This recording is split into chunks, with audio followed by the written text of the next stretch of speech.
Bienvenidos, yo soy Soledad Nava, gerente de radio y logística. Les doy la bienvenida a nombre de Argos Cursa, a nombre del maestro Juan Alberto Carrasco Zamora, director general. Bienvenidos a todas las personas que nos ven a distancia en tiempo real. Vamos a iniciar con el curso Contabilidad Digital y tengo el gusto de presentarles a la expositora. Para quienes no la conocen, voy a permitirme leer un breve currículum.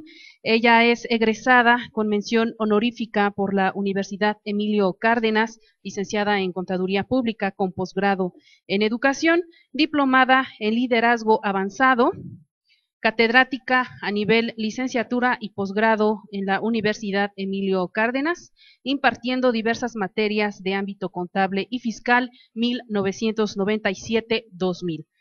Coproductora y coconductora del programa de radio El Consejero Fiscal, transmitido todos los jueves de 9 a 11 de la noche por Radio Red en el 1110 de AM y directora de la página de internet del Consejero Fiscal 1999-2011. Actualmente expositora y asesora en diversos temas de análisis y actualización fiscal en El Consejero Fiscal, Academia Mexicana de Derecho Fiscal, Colegio de Contadores Públicos del Valle de México, Asociación Mexicana de Contadores Públicos del Distrito Federal, Instituto Superior de Estudios Fiscales, CAP Fiscal, Control 2000, Argos Cursa, entre otros.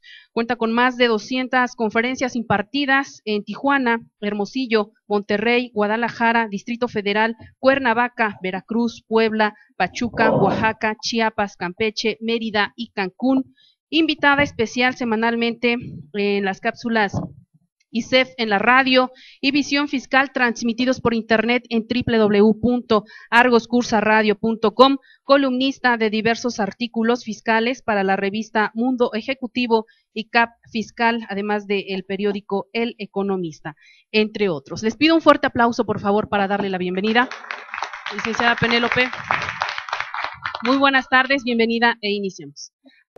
Vamos entonces a dejar una sesión de preguntas para las 5 de la tarde, porque como yo sé que tienen muchas dudas sobre la balanza, sobre las pólizas, me gustaría que me dieran la oportunidad primero de exponer los formatos. Y ya una vez que veamos los formatos y las reglas que se publicaron, entonces sí dar esa primera sesión de preguntas y respuestas, porque yo sé que ahorita el tema de interés, de moda, es el de contabilidad electrónica, aunque realmente su nombre debería de ser contabilidad digital. Sin embargo, lo que entró en vigor también el 1 de julio y que no se le ha dado casi mucha difusión es el tema de las revisiones electrónicas, algo que también deberíamos estar preparados para implementar, porque de eso depende mucho de lo que vamos a desarrollar a la vez de que hacemos los registros electrónicos. Tú haces una balanza, entregas una balanza y dependiendo de lo que entregues, a lo mejor por ahí viene un cruce en materia de revisión electrónica. Entonces vamos a ver que las revisiones electrónicas son muy ágiles, pero también son muy peligrosas, son muy constantes. Realmente, antes había un artículo en el Código Fiscal que establecía que cuando te hacían una auditoría, no te podían volver a revisar lo mismo. Era como cosa juzgada, a menos que te revisaran impuestos diferentes o que las circunstancias se revisaran eventos distintos. Sin embargo, ese parrafito este año se lo chutó, dado a que lo borraron, realmente te pueden revisar lo mismo las veces que cuantas veces, o sea, hasta te puedes volver cliente de las revisiones electrónicas. Por lo tanto, vamos a ver qué problema representa esto con la contabilidad digital.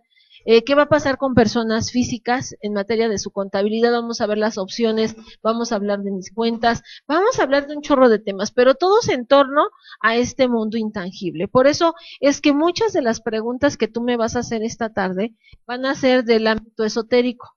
No tengo una respuesta. El sentido común nos va a tener que ir indicando cómo lo vamos resolviendo, a reserva de que van a seguir publicándose reglas, acuerdos, modificaciones, criterios, etcétera, etcétera. Entonces, por eso es que el título, a lo mejor ves que cambia respecto del título que tú compraste del curso, porque tú compras un título que es Contabilidad Digital y Revisiones Electrónicas.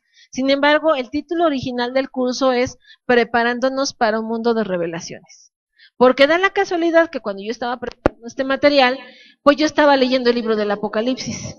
Y hay traducciones que al Apocalipsis le llaman así, el libro de las revelaciones. Entonces, cualquier semejanza entre el juicio final el acusador que no descansa día y noche, todo el tiempo está detrás del ser humano, y cualquier autoridad que vamos a ver va a ser una mera coincidencia. Y se me antoja hablar de juicio final, porque de veras es un parteaguas. Y si tú recuerdas en el juicio final, lo que ocurre es que uno nos vamos a ir al cielo y otros se van a ir al infierno. Aquí la pregunta es, ¿y tú a dónde te quieres ir? ¿O a dónde piensas que vas a llegar, no?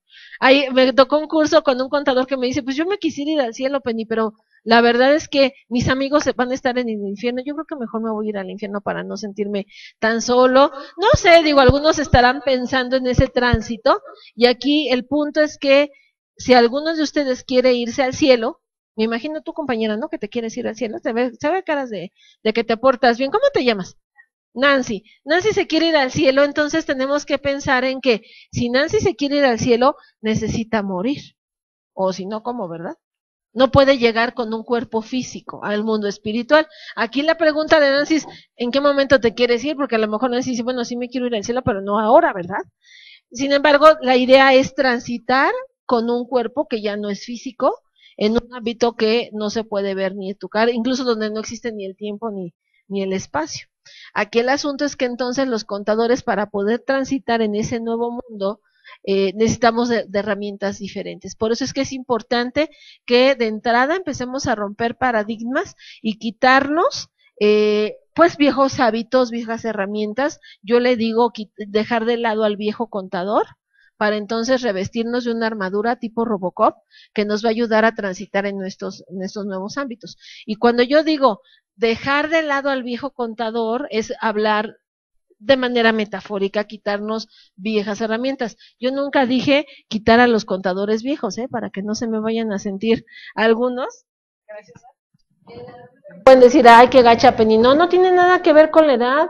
Incluso yo tuve una experiencia muy bonita hace algunas semanas, fui a dar un curso a Cancún y de repente veo un contador que me ve y me dice, oye, Penny, ¿te acuerdas de mí? Y sí se me hacía conocida su cara, pero bueno, tantos que conozco de pronto. Dice, acuérdate, Penny, yo vine hace algunos años a tomar contigo un curso de pago referencial. Acuérdate, yo me senté hasta adelante y era el que no te dejó dar clase porque cada rato alzaba la mano, tenía un montón de preguntas.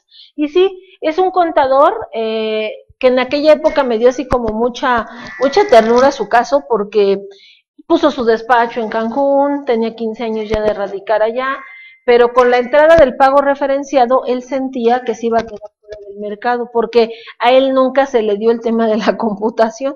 Entonces él tenía varios auxiliares que le apoyaban, pero él sentía como que no podía estar dependiendo todo el tiempo de ellos, sino que era parte de su trabajo era entrar a los trámites electrónicos. Entonces, él estaba triste ese día, yo le dije, mira, esto es cuestión de ensayo y error, es un proceso, tenemos que aprender en el proceso, te vas a equivocar en el proceso, no pasa nada. Y la ventaja es que hasta lo podemos practicar. Yo me acuerdo que hasta le enseñé a bajar las declaraciones fuera de línea. Le dije, mira, mientras lo hagas fuera de línea no pasa absolutamente nada. Y el tema es que te arriesgues. Entonces, este contador me llamó mucho la atención su caso porque nos vamos a enfrentar a algo similar a lo que vivimos hace 3 años con pago referenciado. Si tú recuerdas en pago referenciado, ¿cómo te sentías? Mal.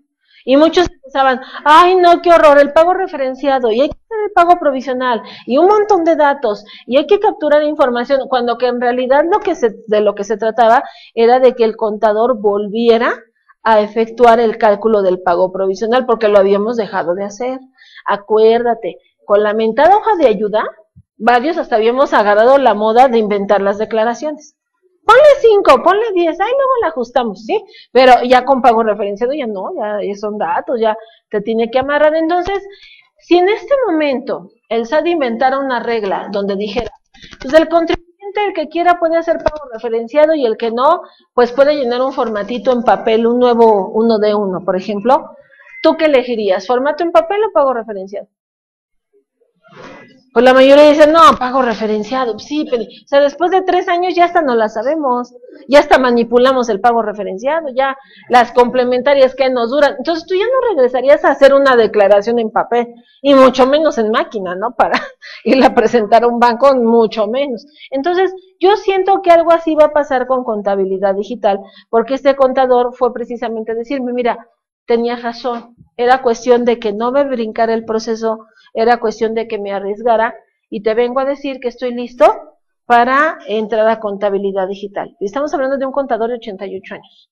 Entonces no tiene nada que ver con la edad, más bien tiene que ver con la actitud que vamos a poner en este tema. Por eso te digo que se puede, pero hay que entender entonces que las reglas del mundo esotérico pues son reglas diferentes.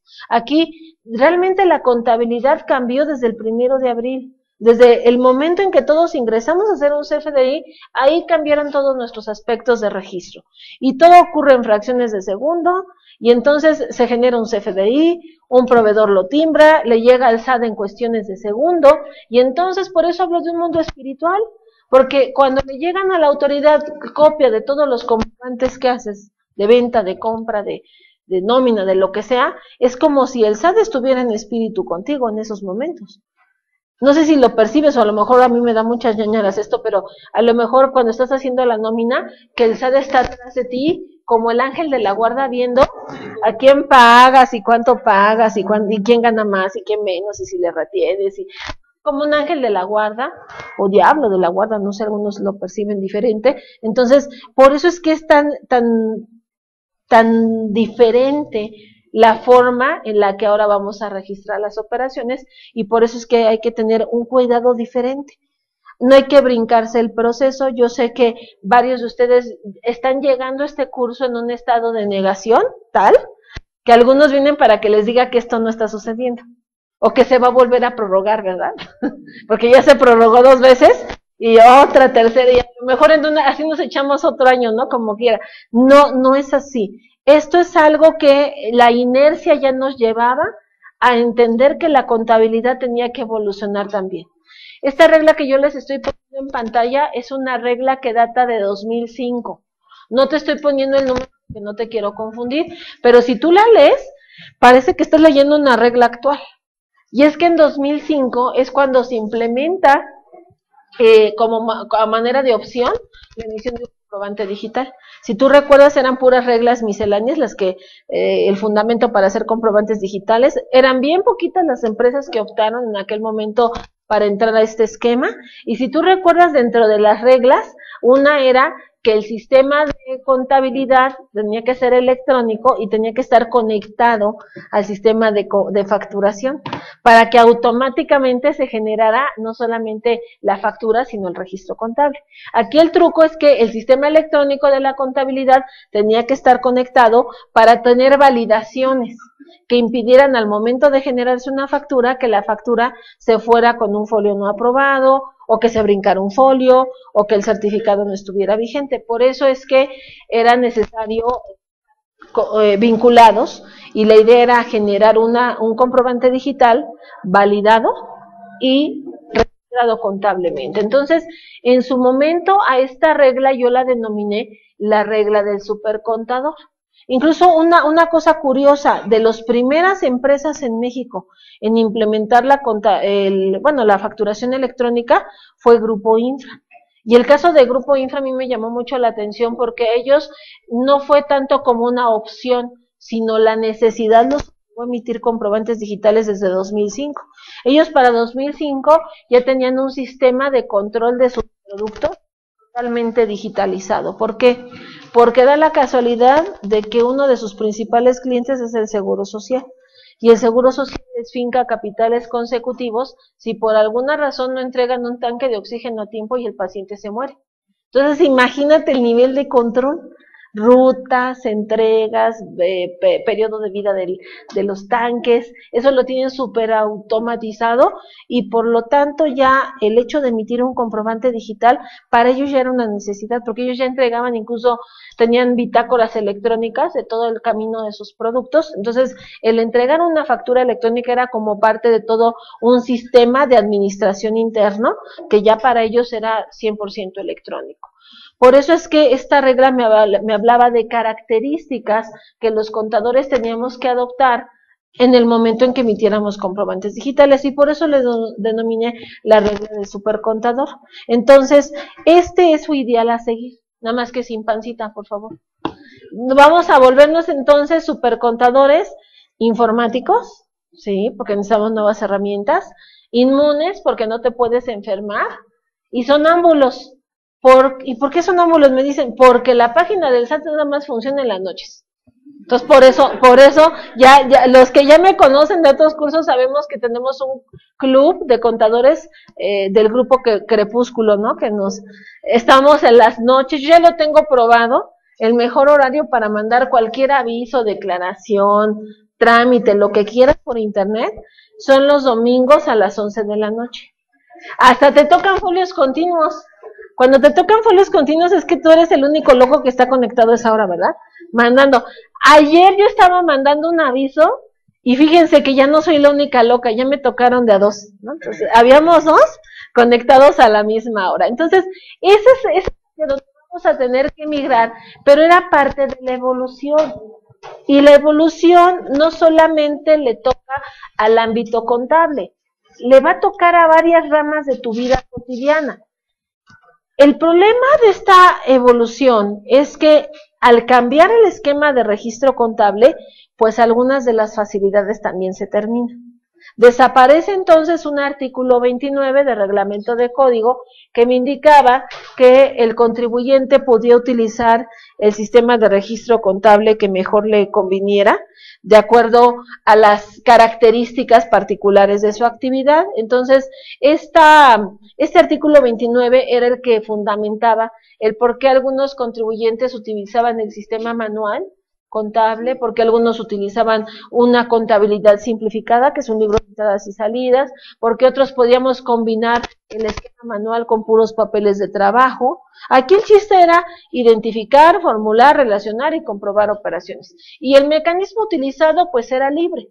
Ese artículo entonces desaparece y al desaparecer entonces se acaba la conciencia comercial, porque no importa el contribuyente, no importa el tamaño, incluso ni siquiera importa el giro, todos van a aplicar las reglas con el mismo estándar. Incluso mucho el caso de personas físicas, porque aunque para personas físicas vamos a ver que hay una opción que es mis cuentas, en materia de las revisiones electrónicas no vamos a tener opciones y entonces en revisiones electrónicas el tratamiento es idéntico para cualquier contribuyente. Es más, hasta para los asalariados, esa es una cosa un tanto peligrosa. Por eso es que tenemos que cambiar la manera de asesorar a nuestros clientes y ahora entender que las reglas nos indican otra cosa. Entonces, las reglas se dieron a conocer, curiosamente, también en abril. El 2 de abril se publica el reglamento de código y al publicarse el reglamento de código, pues entonces se dan a conocer estas nuevas reglas. Por lo tanto, ya las conocíamos. Sabíamos que la fecha fatídica era 1 de julio. Sin embargo, las reglas, varios de nosotros decíamos, bueno, pero se van a publicar en miscelánea o algo. No, salieron cuando salió el reglamento de código. Lo que pasa es que era tal tu estado de negación que no las podías ver o no las querías ver. Más bien. Entonces, aquí la regla es que estas disposiciones aplican para el registro contable a partir del 1 de julio. Y entonces al 30 de junio, ¿qué hacemos, Penny? De enero a junio.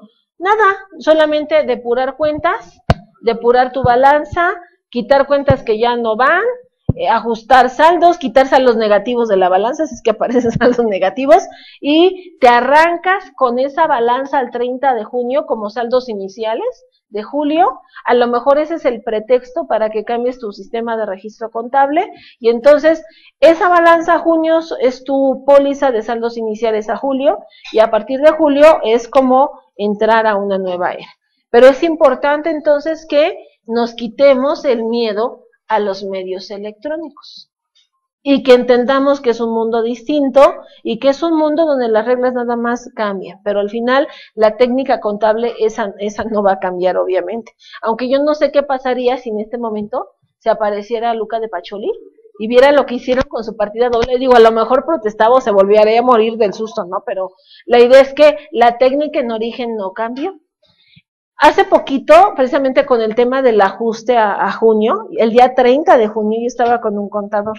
Estábamos en una empresa, es una empacadora, y estábamos precisamente cerrando junio, ajustando, revisando, y generalmente yo estoy con él en las mañanas, sin embargo ahora por el tema pues sí me tuve que quedar hasta la tarde y nos dieron ahí ya cerca de las 8 o 9 de la noche, y por ahí de las 7 se empezó a sentir un frío, pero un frío así de que hablabas y hasta se veía así como el vaporcito.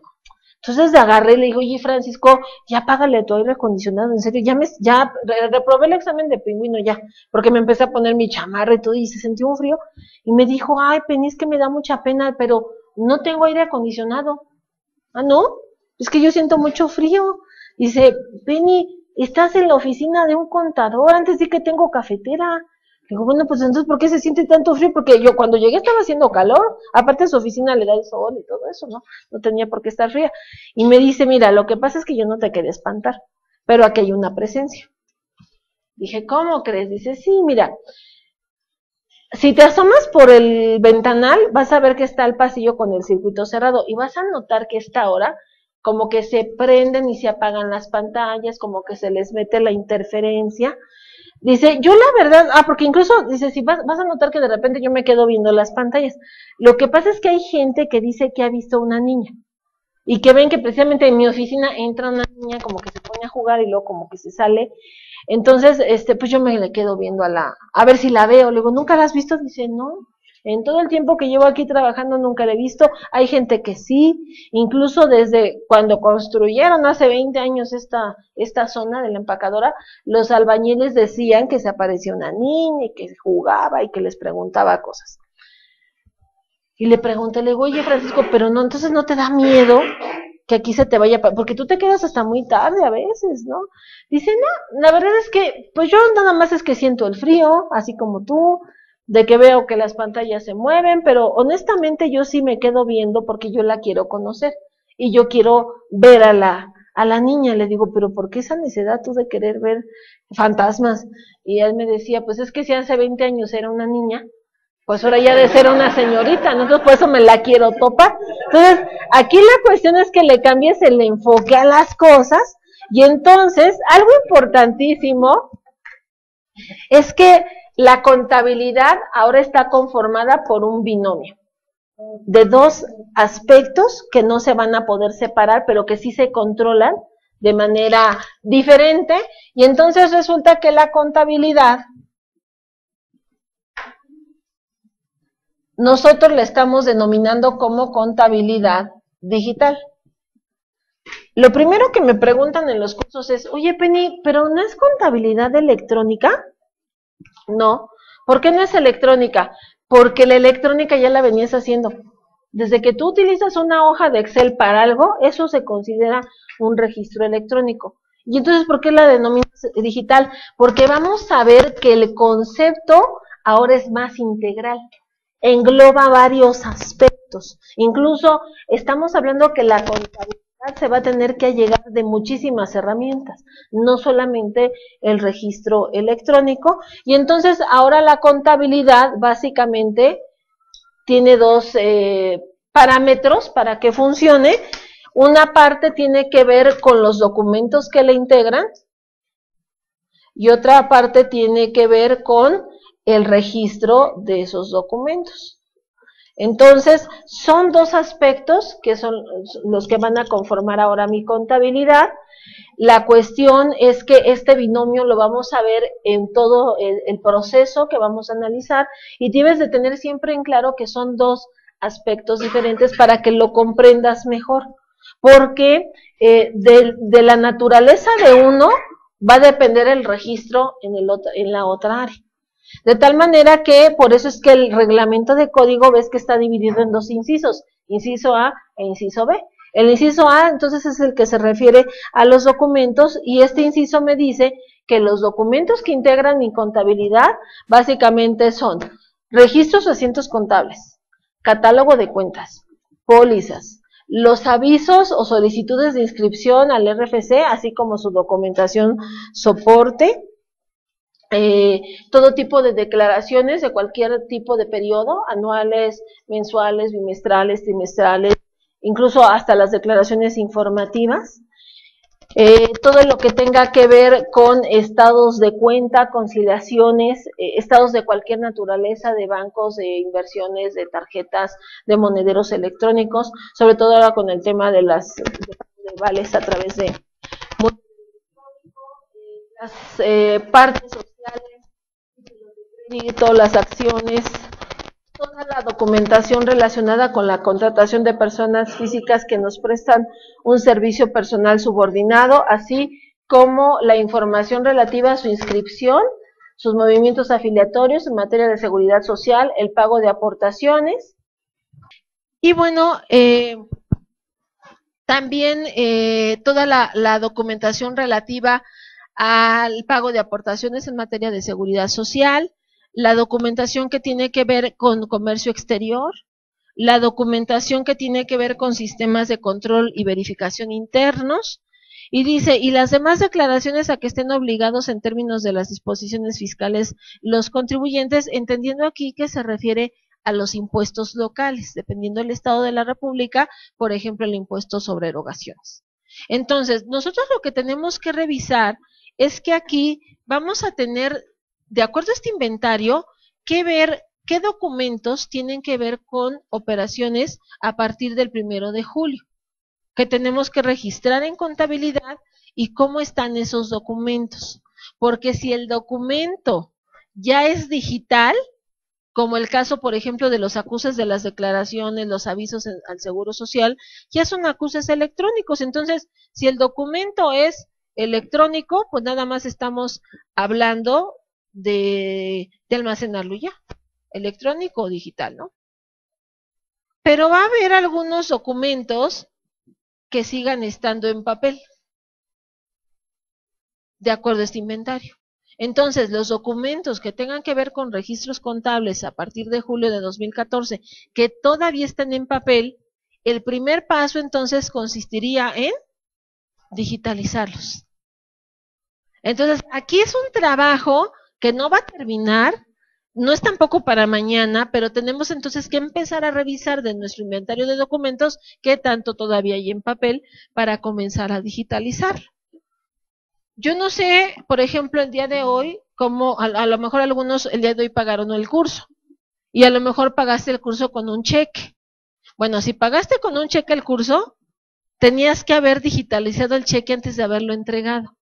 Ay, no es cierto, sí, porque tú necesitas ahora tener un respaldo documental, ya no en carpetas LeFort, ni en archiveros, ni en libreros.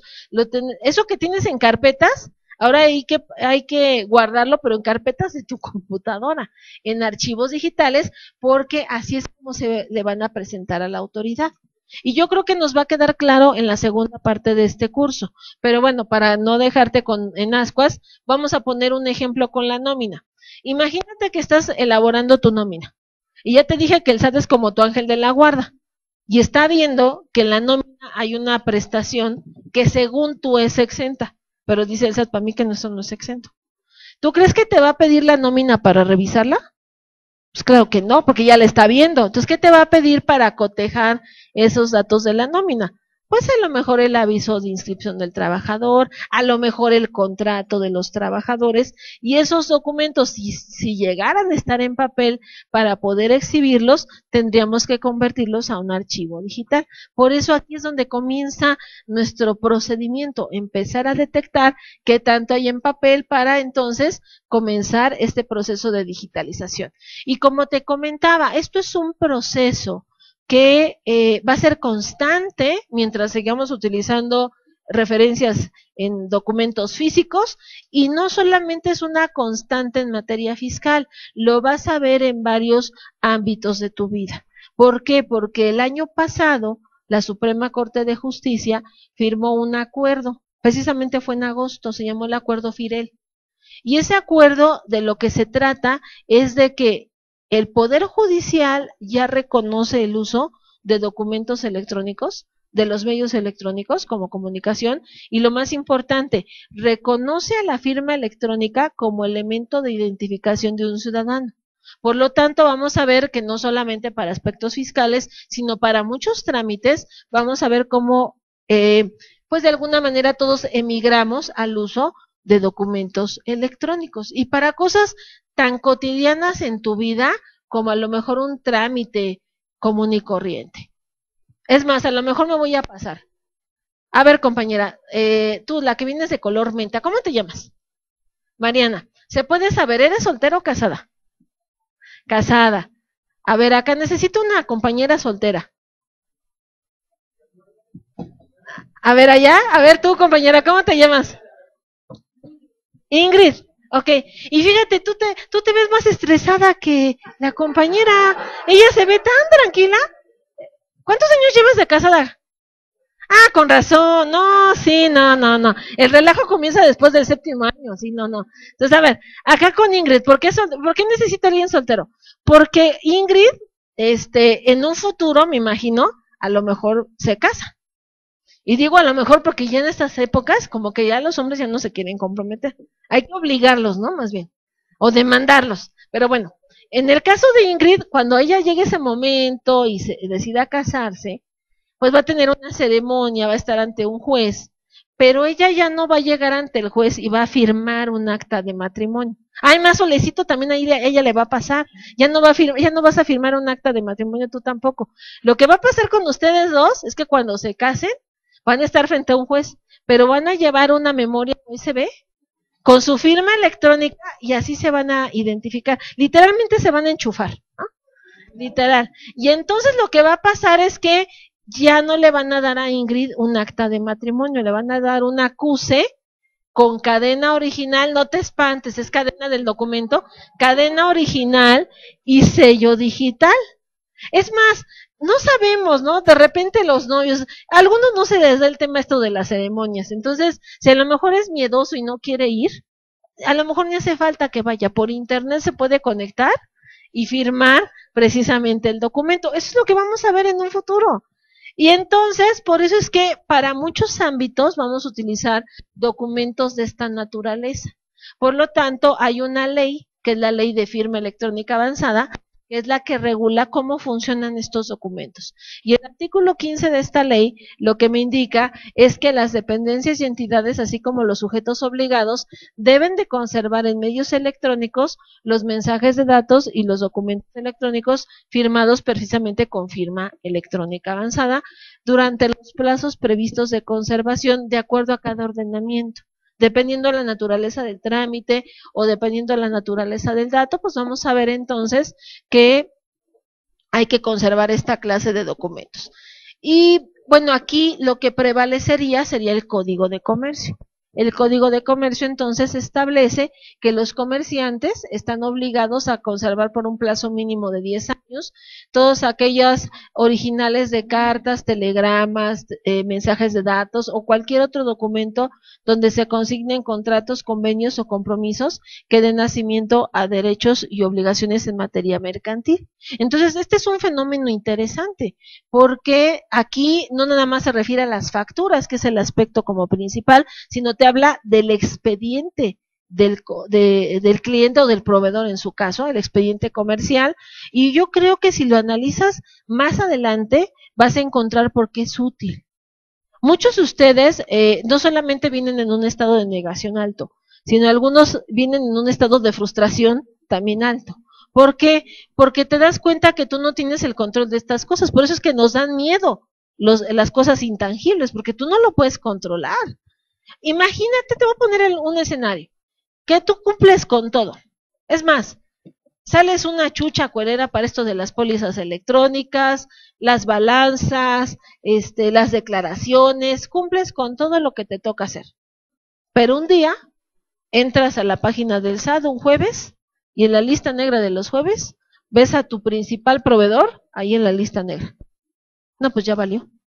¿Por qué? Porque por más esfuerzos que tú hagas, si tu principal deducción, el proveedor está colgado ahí, quiere decir que el comprobante no sirve para nada.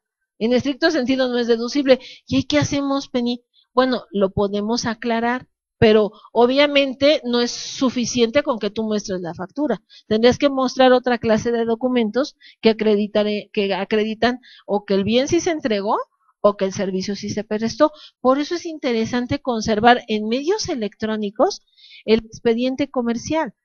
No sabemos en qué momento nos pueda ser útil o en qué momento nos puede ayudar a corroborar que esa operación que nosotros tenemos, pues no es precisamente una simulación.